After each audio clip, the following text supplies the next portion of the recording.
Jerusalem, prominent among the world's trouble spots and scene of the latest outrage by Jewish terrorists. The city's police headquarters was blown up. In 3 attacks, 9 soldiers, 4 of them British, were killed. General Cunningham, duly appointed High Commissioner, has the unenviable task of breaking ultra-Zionist terrorism.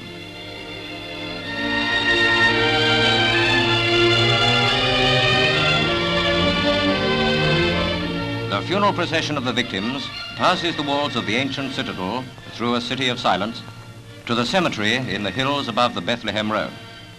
All the terrorists got from this outrage is world condemnation and 9 more graves in the Holy Land. In Malaya, the first consignments of rubber are sorted before shipment to Europe.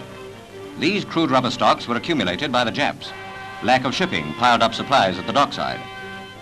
You can guess what's in them by the way they drop, and Britain loses no time in making the most of this unexpected windfall.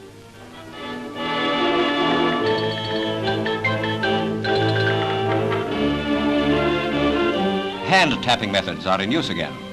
The Japs smashed all machinery, but Europe's rubber shortage is so acute that every drop helps.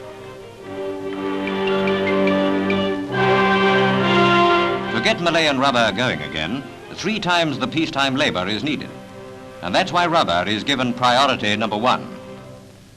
In British-ruled Hamburg, German torpedoes are cut into scrap. It's a bit late in their lives, but these jerrys finally get a chance to do something constructive for a change.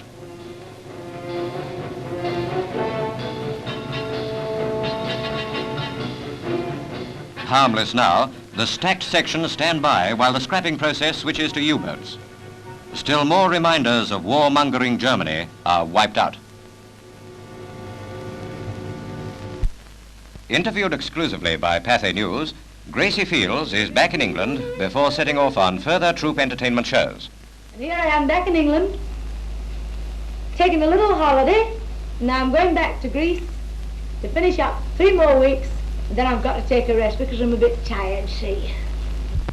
Don Juan, pretender to the Spanish throne, passed through London on his way to Portugal. With him was his wife. Don Juan's presence here is judged to be part of Britain's new and tougher policy towards Franco-Spain.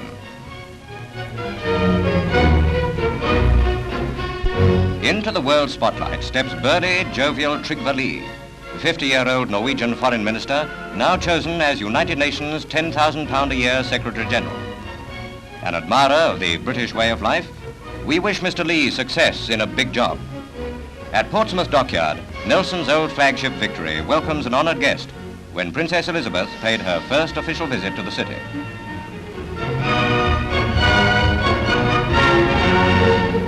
Escorting the Princess was Admiral Leighton, Commander-in-Chief Portsmouth.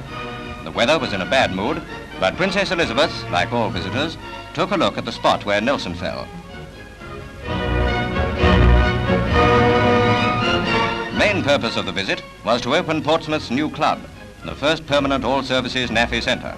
Towards the end of her opening speech, Princess Elizabeth said, I am glad to know that the men and women still in the forces and those who come after them are to enjoy the comforts and recreation provided in these splendid surroundings. It is a club of which every member may well be proud, and in a traditional service centre such as Portsmouth, it is assured a long, busy and useful life.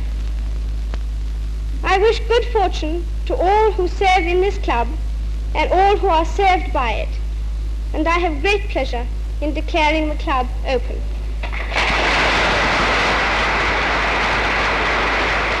The triumph originally made by Australian scientists 5 years ago is pursued by American radar experts. Proving that radio waves can penetrate the 8th atmosphere, the moon offered a likely target. Latest radar successes open up vast possibilities. Jules Verne's dreams become facts, for we now know that spaceships carrying passengers traveling at thousands of miles an hour may soon venture into the realm of other planets. Rocket trips to the moon are predicted within 10 years, though what man is going to do when he gets there is anybody's guess. In these tests, the beam of high-frequency energy shot at the rising moon comes back.